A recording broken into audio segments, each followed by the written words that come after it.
nakubwiraga ntihari ibintu bimwe na rimwe bidashobora gukora igihe icyo ari cyo cyose turumvikana. Ntekereza rero uyu munsi wa none izi raporo koko njye ntekereza ko kujya ku karubanda tugahora twiregura itu tuntu abazungu badukunda kubi bagushyire muri pozisiyo yo guhora wisobanura. Buriya bagira imiryango bakoresha mu gihe icyo ari cyo cyose kugira ngo bagerageze gufata leta zimwe na zimwe bazitesha umurongo banazijagaraza igihe cyose zihora ziri mu kwisobanura. Ese uzahora wisobanura ku uyu munsi bakavuga bati okay Human Rights Watch urabyumva neza, Amnesty International sibyo, Journalists Without Borders, Médecins Sans Frontières, ngira ngo ni ihuriro ry'abahinzi naryo rishobora kuko muri twaragowe rishobora gukoraho raporo ukajya kwirirwa bisobanura. Ibyo rero ntekereza ko igihe kigeze rimwe na rimwe hari ibyo tubona byagirwaho reaction n'abaturage ku mbuga nkoranyambaga zabo, hakaba n'ibindi tubona kuko ntekereza ko standard ya leta izakomeza kuba ya yindi yarayisobanuye kenshi. Nabonye mu press conference nako ama interviews sibyo perezida yatanze abisobanuraho, nabonye yaremo kuri arinda agerageza kubisobanura ariko kugira ngo twabazaremo niba ashobora kuboneka ariko reka mushake yagira icyo bivugaho we ariko ngiye numva rwose ibi ngibi ni kaka style nanone ko bagiye bakoresha igihe cyose, ariko ntekereza ko igihe kigeze yuko buriya biherwa nuko nabonye iriya ntuza ya Amerika isaba ceasefire, humanitarian ceasefire cyangwa humanitarian truth sibyo, bavuga ngo u Rwanda na Congo ubwo rero ibyo ni ibintu bo ubwabo bakora bafite ikintu bashaka ku these people aho kugira no ndakamubwire buriya Amerika aho kugira ngo birirwe bakora ibi bintu nibakande leta ya Congo na M23 turabyumvikana kujya ku meza y'ibiganiro, kuko ari Amerika ntishobora guhanagura ubwene igihugu bw'abariya barwandofoni bahariye ibyo byirabizi. Hari Congo ntabwo Tshisekedi ari ugena uko ubwene igihugu bw'abantu bumeze turumvikana. Ibyo rero nta handi hazava igisubizo kizava ku meza y'ibiganiro, aho kugira ngo bo barashyigikira umuntu akajyaho akavuga ngo ngewe sinzashyikirana. Ntuzashyikirana se urugamba nturushoboye shyikirana. Imbaraga mwakoresheje kuri Mikhail Saakashvili mumuhatira kujya gushyikirana no kwemera ibyo bamubwiye ntibuzishyire no kuri Tshisekedi, kuko icyabe Tshisekedi nta rugamba ashoboye. Icyo ni kimwe, kuko yarashobora akaba yarakoresha ingufu za gisirikare ko twagiye tubona mu butu asenya insagensa akaza kubita kagoma ikaweri gahita izamuka ikaza igacapa yazana abamerceneri. Ibyo ntubibaze ariko ikaza gahita ibacapa. Ikimenyimenyi ni ukuntu yarangije intambara ya Colonel Jean Shikaramu neza aramucapa, kubwo bajya bumva intambara Shikaramu ubwo mwabyumvise aramukubita Shikaramu ahungira mu Rwanda aragenda. Rero ubwo bushobozi nk'ubwa Marshal Desire harya Papa Marshal ubwo bushobozi yari afite ntabwo ubwo bushobozi Facha bufite rwose. Ruwasoreye ubwo bushobozi ntabwo ufite, ariko ingofero yamubereye igitambo ngo ryari rinyuzemo. Urumva nyine ubwo ariko izo ni za mita abantu bavuga ibintu abantu bavuga ibintu ngo banyishije ngo ingofero ngo aranje gatega umutwe ingofero yaza ngo yongera ijyaho. Rero reka nkubwire ikigaragarira buri wese nuko kugeza uno munsi ko Papa Faci adashobora kurangiza intambara mu buryo bwa gisirikare. Yatanze ultimatum imyaka irashira yabonagana bamufatana handi ati ntanza ultimatum azana za Mwendere Skaramushi azana ati none ubu ngubu haje bato yo Israel bazanye Jengle bazanye n'ibindi byarasa Kigali. Ariko kugeza uno munsi wa none arakugenda ati none ubu ngubu haje drone zirabavumbu z'Inshinwa drone zibirirwa irengero haza tudege twakoraga imyitozo hariya. Uyu munsi wa none biragaragara yuko aho kugira ngo akomeze kumara resources z'igihugu no kumarana hagati y'abakongomani ubwabo, kuko bari n'abakongomani bamarana n'abakongomani, there is no need. Icyoroshye ni kimwe gusa, aba bantu ko icyo basaba kitagoye bakwicaye nk'abakongomani bagakemura ikibazo cyabo. Ako siko babyemera ko ari abakongomani. Ntawe uhakana, ariko uzamubaze nawe ntiyakana ko M23 ari abakongomani. Abemera ko ari abakongomani se akavuga ko ari RDF imutera. Ubwo rero nicyo kibazo afite gikomeye adashobora no kumurira umuti w'ikibazo afite. Ukeka niba atazuba Rwanda. Ubwo icyo kibazo rero kuba we ku giti cye yabikora ku bwende yabikora kubera kutamenya ntekereza yuko niryo tangiriro ry'ikibazo kumubera insobe kugisobanura. none Noneho rero urabona agiye kuzana ibifa 145 aya aragikemura. ntago ntituri hano, ntago ikibazo kiri politiki gishobora kubonerwa igisubizo. yasabye Chad abasirikare 2,000 abo yasabye nabo ntibishoboye, reka mbikubwire. si bandi ba Burkina Faso baraje ntibaje, byari biriya bihuha. bishobora kuba byari ibihuha, ariko Chad yo ntabwo ari bihuha kuko yanamwambitse umudari ejo bundi mvuga ati tu vois amateka tuziho Chad mu rugamba rwa hariya ni mabi cyane. Chad niyo kurwana mu butayu. Ariko hari ibintu abantu bajya bibeshya mu frere. Ubutayu si ishyamba. Hari ibintu abantu bibeshya, ndabikubwiza ukuri. Ntabwo ibyananiye mahembe nkungu ari izaza kubishobora. Ibyo ndabikubwiza ukuri. Hanyuma rero ntekereza yuko ahubwo uyu munsi wa Leta z'Ubumwe za Amerika n'abandi bambari bayo bakwiriye guhatira aba bantu babiri, M23 na Congo. Buri iki kibazo cyari cyakemutse, buri East African Community yubaza kuyiha amahirwe. Iki kibazo yari yagikemuye. Sinzi n'ibyo bintu utabibona. Yari yakemuye ikibazo, nta mirwano, nta rusaku, kandi M23 yubashye. Congo irangije iravuga iti ariko se ubundi mwaje gukora iki? Yirengagiza na mandate yayizanye, yumva ko East Africa yarije kurwana, kumbereje gukereya inzira y'imishyikirano kugira ngo abantu bakirane nta mirwano. Kongo n'uburenganzira bwayo kuyirukana. Yarayirukanye ariko yiteje ibibazo kurushaho. None dore agashya gahari. Uyu munsi wa none ndabikubwiza ukuri. Izi mpunzi ziri hariya ziravuga ko zifashwe bugwate, zo zumva ko gusubira iwabo ntacyo bizitwaye. Ziri hano mu nkambi. Ninde uzifashe bugwate? Bashyizeho bariyeri z'abapolisi n'abasirikare, uribeshya ukarenga. Hehe nyine muri Kongo baravuga bati nimutureke twe dusubira iwacu, nta kibazo dufite. Abaturage bagenzi bacu duturanye batuye muri Zerenewo barakora bararya, nta ukorerwa ihohotera, nta no korerwa icarubozo nkuko mubivuga. Nimureke dutaye. Kongo ikavuga ati mwe murasubira mu mwanya w'inyeshyamba, murageye mugume hano mu muhambi. Wowe uri leta babyemera? Kore umuturage sari we uhitamo. None niba utabyemera muhi ibyo cyene byose. Ahubwo wenda wavuga icyo. Reka nkubwire icyo, reka ndangize kuri ino ngingo kandi nanayisoza. Ngiye nuko mbona igishoboka kandi nuko nakomeje no kubivuga, so kwitana ba mwana, so gukora iki, nuko abakongomani bagomba gufata ibibazo byabo mu bikanza byabo bakabyikemurira. Natwe dufite ibyacu byinshi, nibaturekera ibyacu tuzahangane nabyo. Sibyo? Ngiye niko mbyumva. Ariko niba ushaka ko nshyiraho Bwanare mukuru arinda, reka mushakishe. Urumva? Ugira ibyo mubaza. Muzane. Niba atari mu kazi kenshi.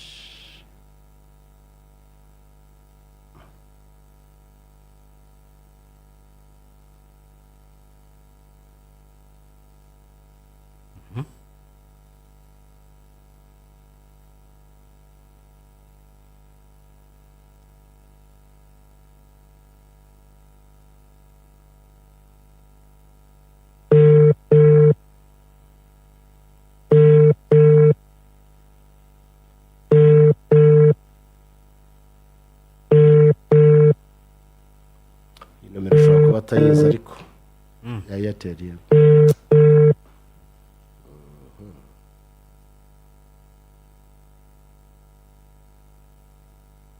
Vanye ku murongo. Ntabwo mvanyeho. Ariko wamwandikira umubwira yuko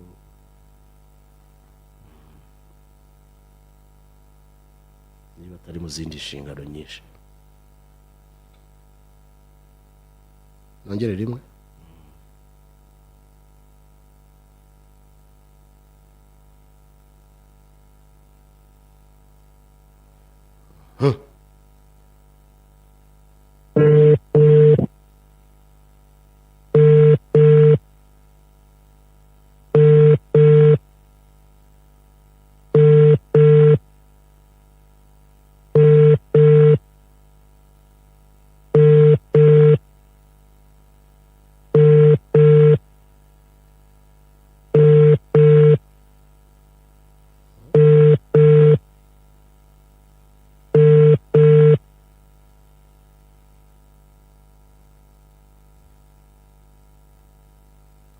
Se uretse gato umuntu uri kutwandikira uretse wumve ikibazo afite si yagira cyabaho.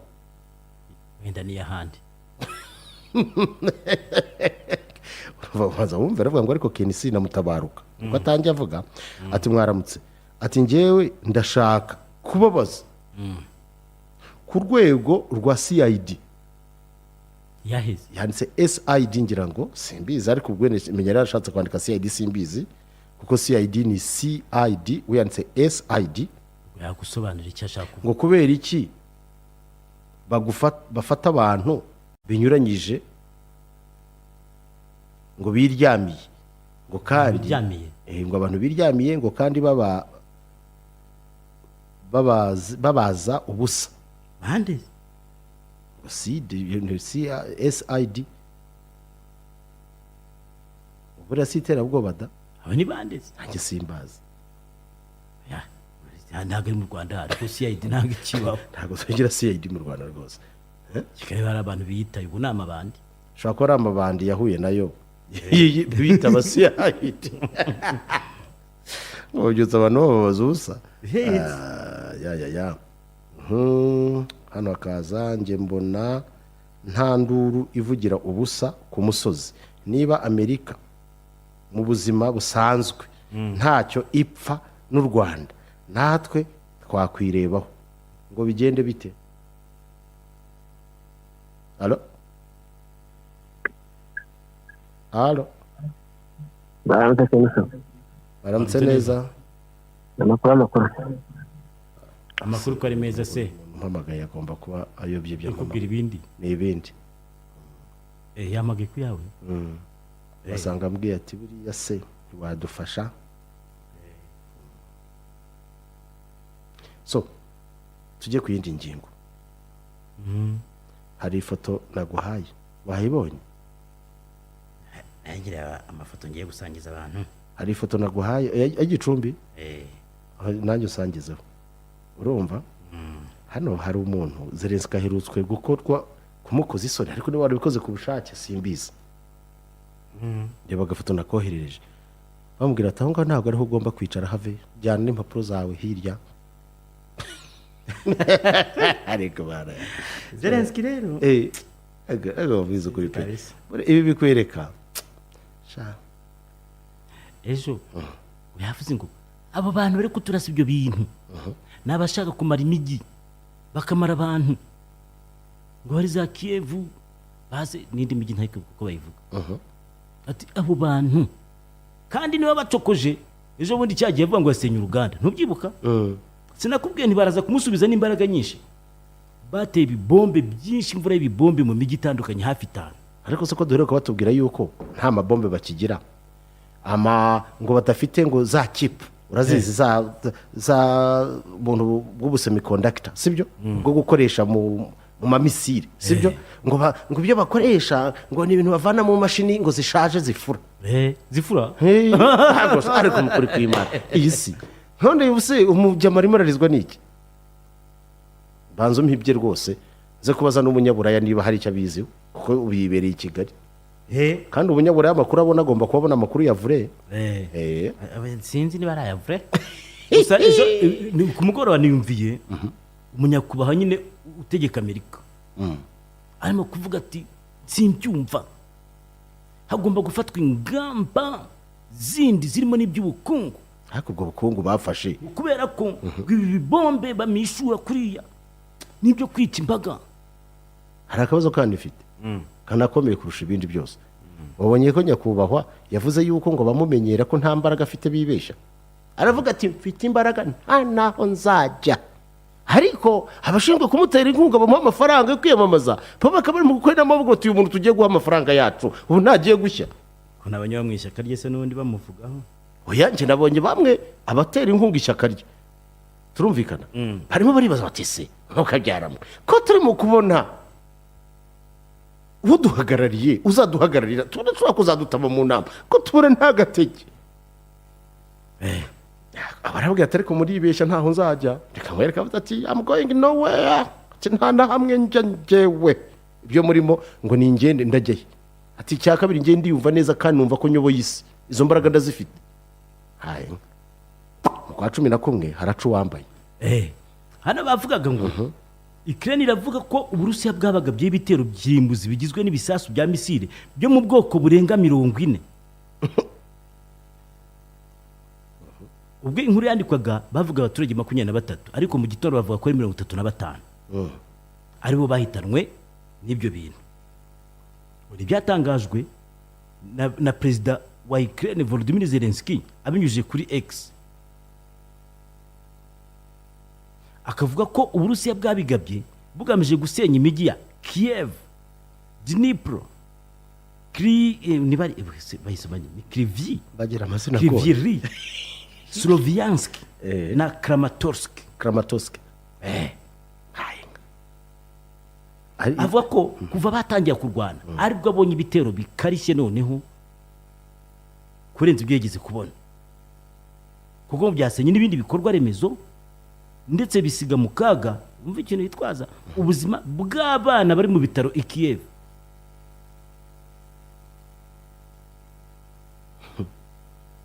Kandi bamufatiranye ari muri Polonye, reka da ngo yagiye gusura Polonye ngo basinyane amasezerano kugira ngo Polonye imufashe kuvugurura igisirikare cye mu gihe bahanganye n'Uburusiya. aremera ko igisirikare cye cyazahaye kitakiriho, Kiriho se ahubwo ko bakimaze. biragashya rero.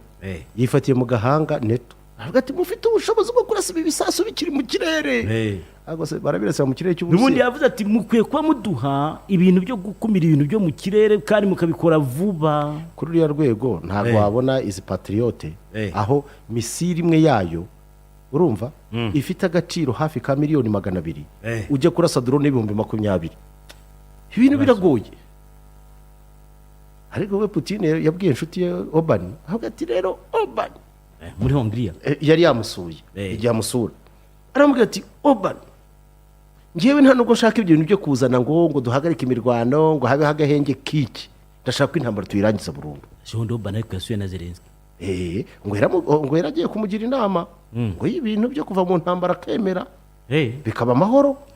Ariko amubwira ko Putin watemera ibintu byo guhagarika intambara by'agahenge, ibyo ari ugutuma abantu biregurupa. Wicyo ashaka ni intambara nibirangiye irangire kuri kondisiyo ebyiri. Ukraine ibice byose birimo Abarusiya bidekaraye ko bitandukanyije na Ukraine bashaka kujya ku Burusiya, ibyo byubaho nk'ubutaka bw'Uburusiya. Arabyumva neza. Icya kabiri kumva yuko mu buzima bwabo batazapfa bakandagiye muri NATO. Ubwo intambara ituze bafashe Ukraine kuyubaka, bazayubaka Ukraine ikaba igitangaza, ubushobozi babufite n'amafaranga Ukraine bayifate bongere bayatse ngo banayifashe no kongera gusana igisirikare kizima kiri professionnel. Ubwo rero Oban yarakugendeye ajya kureba Zelensky. Ariko wowe ku giti cyawe ntibihagije, ntabwo wazana amahoro wenyine. We ntiyari gatumwa. Ariko mwizo kuri pe ko bimeze nko kumutumaho wa mugabo muri Belarus mukuri pe yageze aramubwira ati ibintu bya Oban rwose. Oban we akaba yaravuze ko atazarekera aho ngaho kuba inshuti ya Putin kuko ubushuti bw'Uburusiya na Hongiriya ngo bushingiye mu mateka atari ibyo bya NATO byo guhora bahoze intambara ku minwa ko nta gaciro bifite. Wabonye se Modi umusaza wa state yari afite ubwoba ko babandi badufata nk'abantu b'intagondwa batsinda amatora mu Bufaransa.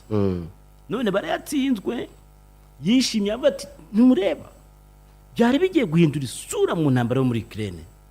Ubu rero turayirwana dushikamye kuko bariya batakibonetse, twe Abafaransa mwakoze kudatora abo bantu. Uwo saramutse adatowe yanavuze ati ngo ndizera ko niwacu ariko bizagenda intagondwa ntibazitore. Trump ni intagondwa. Ayiwewe ariko abonye Mbappe umukino namubonye, wabonye ko yavugiye muri amati ntimuzatorize intagondwa. ibintu byo kwijya muri politike ku bakinnyi nabyo, ariko we yadefandaga abirabura. Ariko nibyo nabo bakoze reka politike nk'iriya ntabwo ijyanye n'igihe. Ko n'abariya ba Le Pen bavuze ati Mbappe ibintu ugiyemo bya politike bireke. Umva rero Zelensky ikintu yabwiye Oban, Oban not enough to end this war. Woni Zelensky bivuga aravuga ngo honor US, EU or China can help to end the conflict. Baravuga ati Amerika, Uburaya n'Ubushinwa nibo bonyine bafasha muri urugamba intambara ikarangira. Naho bandi bo yamuciye amazi. Turagaruka mu kanya.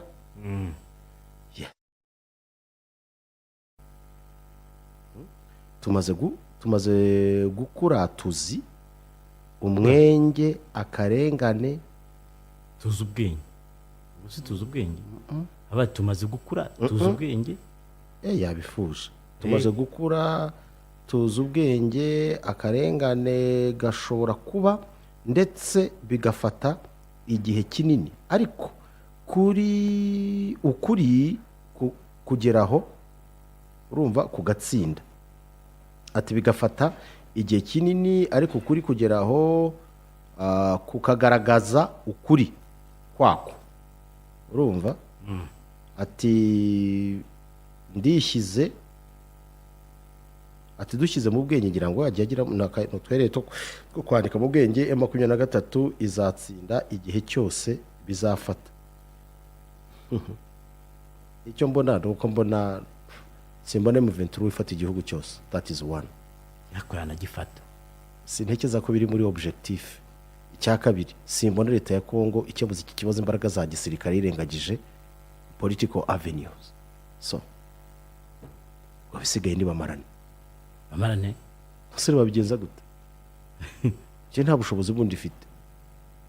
Inama nabagira iri simple. Hirenze iyo giyo nibumva nimitsi. Okay. Ariko icyo mbona kigaragara witeguye neza tsinde. Witeguye neza tsinde. Bave no mu magambo ndimo ndirebera nyereka umujyi wa Gicumbi this way. Uzanye Gicumbi aho. We banzo nyereke Gicumbi gato nihera ijisho. Mpaye nka kirisa. Iyi ni ya rompwe. Cyangwa ni hano ni hafi uzamuka kuzaruya. Nyamare ni rompwe. Rompwe nagari kuri imeza yani mu rukomo. Ani mu rukomo? Amuka ngiyo rompwe. Nayibonye sha. Iyi niyo yacu. Ni rompwe kabisa nayibonye. Hanyuma batwereka hano abantu ni benshi cyane kandi imvura yari bari ku mutwe. Imvura yaguye n'ejo yaratonyanze ntabwo yibonye. Umva. Uretse gato ntabwo ufite andi mafoto werekeza none ujya nko kuri stade. Zana ya hariya nakwerekaga. Kandi yafoto bayifashe mu rukerera. Hariya rero haba imbeho shako. Utitwaje umupira ngo yifure. Arabyumva. No hanze hano i Kigali se ko hakonje. Noneho gerayo hariya. Ibeshye ugeyeyo wambaye agatishati wigize nk'uko wese. Bora nta n'umuntu wari ujya urwara malaria sinzi niba ubizi. Malaria ntabwo igibanga imibungo ntabwo biragoye kororokera hariya. Zaniya yo hejuru. Hariya nihe winjira mu mujyi. Okay. Wow. Frango yabazindutse. Imvura yo yatangiye. Hako ibintu birahinduka. Birahinduka. Ariko n'umugisha. Sawa. Muneza bimeze bitese. Nubundi twari turimo dukomoza ku gikorwa cyo kwiyamamaza kuko ibikorwa nubundi birakomeza kuba kandida bahataniye umwanya w'umukuru w'igihugu n'abifuza kwinjira mu nteko ishinga amategeko y'u Rwanda. Umukandida watanzwe n'umuryango FPR Inkotanyi Paul Kagame arakomereza ibikorwa bye mu karere ka Gicumbi. Dr Frank Habineza watanzwe n'ishyaka Democratic Green Party of Rwanda arakomereza ibikorwa bye mu karere ka Muhanga, mu gihe Mpayimana Philippe we azakomeza ibikorwa bye ku ya 10 Nyakanga mu turere twahuye na Gisagara. Naho Perezida wa Liberia Joseph Boakai yatangaje ko agiye kugabanya umushahara we ku kigero cya 40% mu rwego rwo gutanga urugero rw'ubuyobozi bufata inshingano ndetse no guteza imbere ubufatanye ku banyaliberia. Icyemezo yagitangaje ku ya tariki 8 Nyakanga 2024 kizatuma azajya ahembwa gusa miliyoni 8 z'amadolari ya Leta Zunze Ubumwe za Amerika ku mwaka avuye kuri miliyoni 13,400 z'amadolari ya Leta Zunze Ubumwe za Amerika ku mwaka nk'uko muri Gashyantare yatangaje ko bazashyira akadomo akajeri uri murumva sha. Ariko nkubwire igihugu gikennye kuriya perezida ahembwa ayo mafaranga agiye kuva kuri miliyoni 13,400 z'amadolari ya Leta Zunze Ubumwe za Amerika. Uzi ko ashobora kuba ahembwa kurusha Obama nako perezida wa Amerika. Umushahara ni munini cyane. Wiri umushahara perezida wa Amerika. Baba we. Gagiye kugabanya rero ngagiye ku 8 miliyoni zingahe? 13,400 z'amadolari ya Leta Zunze Ubumwe za Amerika ku mwaka. Rero hari ibintu bimwe tugwiriye guhindura pe. Abanyafrika turimo turitanga urugero rubi. Ayo mafaranga urahembe perezida nza akajya gusabiriza. Akajya gusaba. ariko ibihugu biba bifite ka peteroli buri uzi impamvu oya, Bafite ka diyama. bafite kawucu bafite byose ariko biriya igihugu kirebye kuri njye mfite abashuti banjye b'abanyariberiya harimo abankiniye harimo nka Heroni Berian Skara n'abandi batandukanye hari n'undi umwe inshuti yanjye bari muri leta ya George Weah nawe wakiniye ikipe nationale yabo ariko hari ikintu ureba ukitegereza ukavuga uti this is crazy miliyoni 14 n'eshatu,400,000 umushahara wa perezida ku mwaka ku mwaka.